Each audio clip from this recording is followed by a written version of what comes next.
jumping from building to building. He's wearing his uniform. He's been practicing. He's like, I got this. But let me tell you, all Neil didn't know that when the little foot soldiers kept getting beat up by him, they made a phone call. And they said, call in the agents.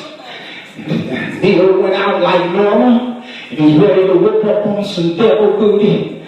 And all of a sudden, an agent appeared, and he beat the snot out of Neil. And Neil said, oh my Lord, I've never seen the likes of this before. This is something different.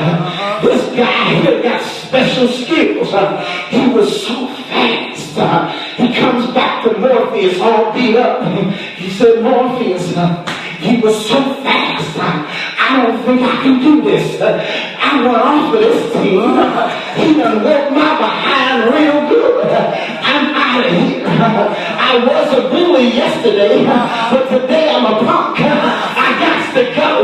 But how many old Morpheus being a good coach, like my father Jesus, he said, no, you just been beat up a little bit. You know why? Because you was too cocky. I had to let you go out and meet an agent and get your butt whooped so I can humble you. I can kill your flesh so you can rise up and be a real soldier. Now watch this.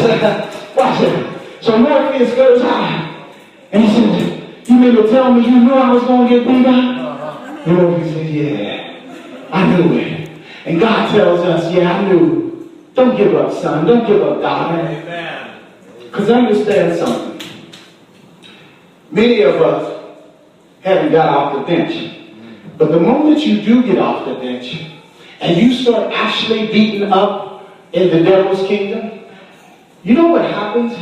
The devil gets a phone call. The demons in this area, they say, wait a minute. There's a cat who got some real skills.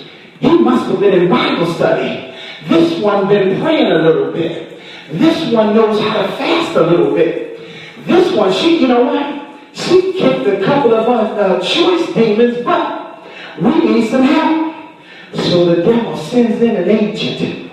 And an agent is a prince of the power of the air. He's the prince of this region. He was over there dealing with Pastor Curtis and dealing with the big buckety bucks. He didn't have time for the little guys. But he heard about somebody over here on the north side, a no-name church, a cat named Walt. Nobody ever heard of him. He came out of nowhere and he started kicking some of my soldiers' butt. Let me go see about him. The devil gonna send the prince of the power of the air to see about you when you start doing damage in his kingdom. And let me tell you something. If you got any weakness, if your affections ain't in order, if your conscience ain't seared with God's gospel, if you're not tucked away and hid in his hand, if you don't have God's spirit all over you, and if your flesh is alive at all, you're going to go down, you're going to get beat up. Oh yeah, you might be saved, but you might not ever want to fight again. You might sit on the bench and say, Lord, don't ever put me in a game again. I got my butt whooped. I don't want to fight no more. But if you're like me, you dust yourself off. You say, you know what? When I'm fighting an agent, it's a little different than fighting the regular demons. The Bible says, if your right eye offends you, pluck it out. I'm blind in one eye. I done plucked out my eye, and I'm ready. Come on. You want to fight? I got one eye, but I'm going to kick your behind. And then the devil, God told me, he said, if your right hand offends you, cut it off. I'll cut it off, but I'm getting up. I'm going to fight you with one eye and one hand and one leg. And I don't care what it takes, but I will be victorious over you, devil, and your princes. You know why? Because my Father already defeated you. Now, I'm going to wrap this thing up, and we're going to go home. But check this out. When you have that spirit, when you're willing to lose an eye, a hand, amen. You know what that means. If your husband offends you, plug him off. I'm not saying divorce your husband, but I'm saying, bro, I got work to do. If your wife offends you, cut her off.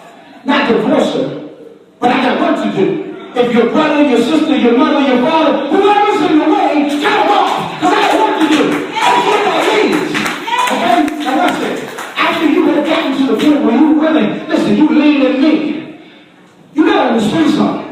The prince of the power of the air, he said, man, this dude is out of his mind. You know what makes a pit bull so fierce? It's not that they're the biggest and baddest, they won't quit. You can gouge out their eyes and they'll still be biting. They still hold on. They won't let go. You know you have the dogs. I'm trying to tell y'all something. The whole secret is I won't let go. Amen. Forgive me. Watch this. I stand right here because I don't want to shout at y'all. But it's Holy Spirit. Listen, let me tell you something.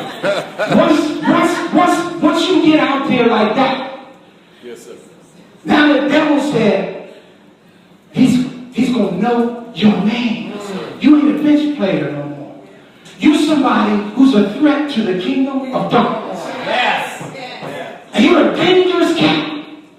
So you get out there for the mecca battle, and you want to beat this agent up. And you finally feel like you got the skills to beat the agent. And y'all rumbling and you throwing him in. But how many of y'all know the devil don't play fair? That's right. Come on now. And you thought it was all about you, but now, see, the agents have a different way of dealing than the low-level demons. They did a reconnaissance mission on you. They found out that you was molested when you was a kid. They found out you got some proclivities that ain't right. They found out that your wife wasn't girded up. They found out that your children don't know nothing about the Lord. They found out you wasn't really praying as much as you said you was. They found out there was a weakness in your game. And they said, you know what we're going to do? We're going to jump this fool. And you come out to fight a fair fight, and the devil sends 7 agents to jump you. And you're down. And you're down on the ground. Boom! And they made the mistake. They shoot you dead.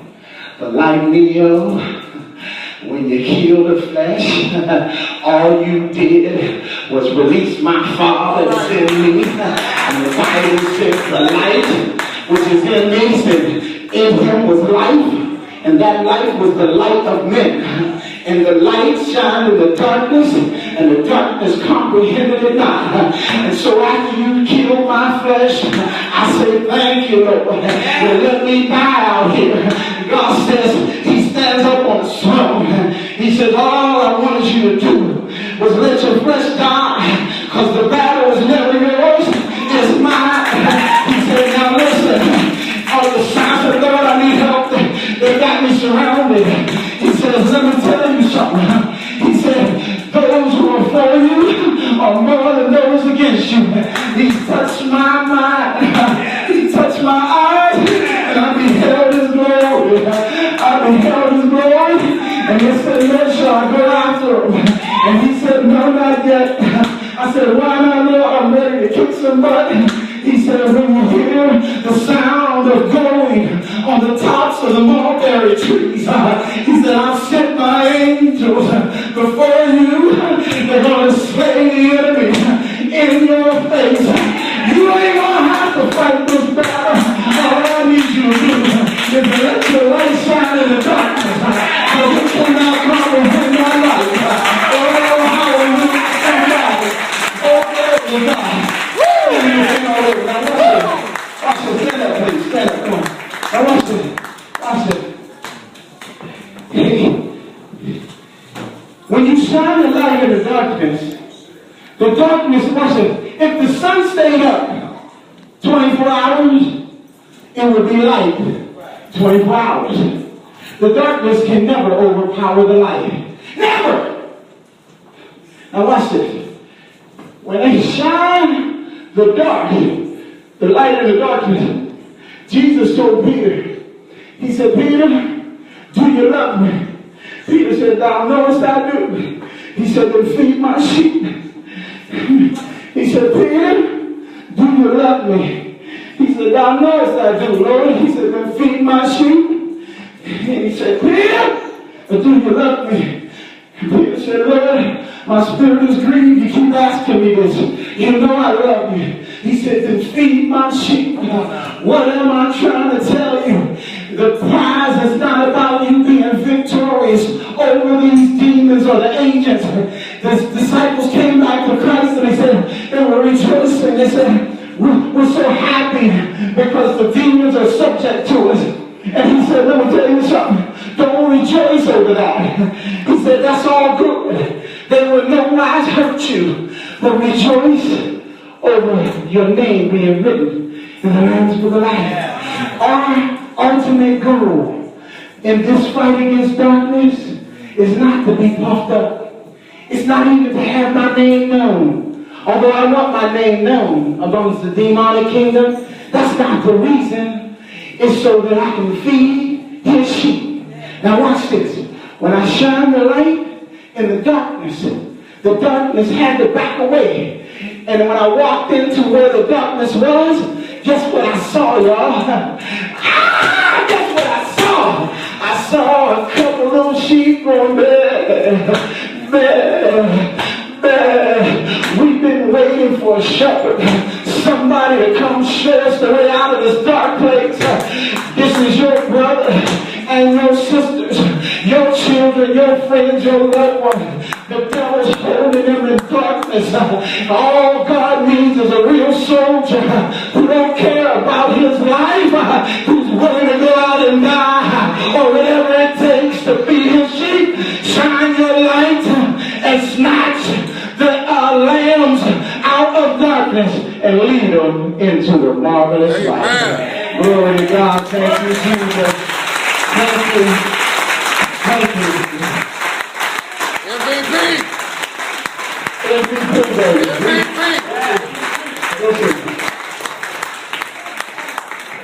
The song you're getting ready to hear is I Surrender All. Yes. All to thee, my blessed Savior. I surrender all. That's some. All. I give you my hands. I give you my feet. I give you my eyes. I give you my heart. I give you everything that I got. I hold nothing back. Listen, I don't want no job that takes me away from you. I don't want no wife that takes me away from you. I don't want no children that take me away from you. I don't want anything that takes me away from you. I surrender all. All to thee, my blessed Savior. Now listen. Just because you're in here does not mean that you've been drafted on the team. I don't want to assume that you've been drafted. Because this thing, the fight don't even begin till you've been drafted. You can't even get a uniform unless you've been drafted. You can't even ride the bench unless you've been drafted. Hello, somebody. Even the bench players is heads above anybody else out there on the NFL team. Come on now.